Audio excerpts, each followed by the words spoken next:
Hi, it's me again with Corel tips and tricks. I just can't stop. This program does something I've been wanting to do for a long time, and I didn't know it did it. This is this Insta SVG. So we're going to go to it, and we're going to uh, go up to cartoon, and then we're going to go to choose image, and I'm going to test two. I haven't done this. Let's see what it's going to look like. Um, you could crop it, but I don't need to. So I'm going to generate it. And this is almost too much fun because I've been wanting to do cartoon characters or something like this out of people that I know forever. And, I'm pretty assured I'm just touching the iceberg of what this can do. I haven't even got into the part where you could type in wordage.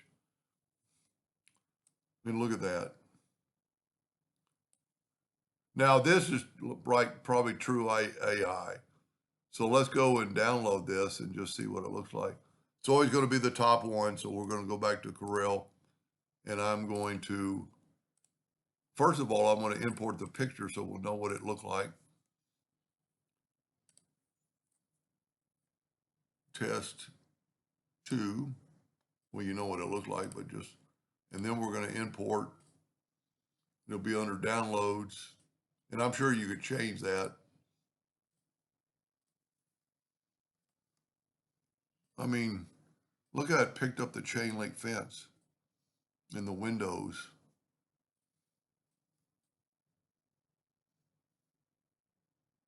And the beard and the teeth and even the wordage, big wave. I mean, look at that. Now there's some little bit of cleanup I guess we're gonna have to do, but that's pretty incredible.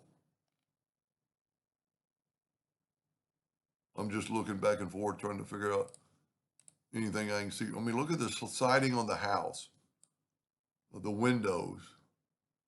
I mean, the text is what's amazing. And I mean, the folds in the shirt. Anyway, just having fun. Hope that helped.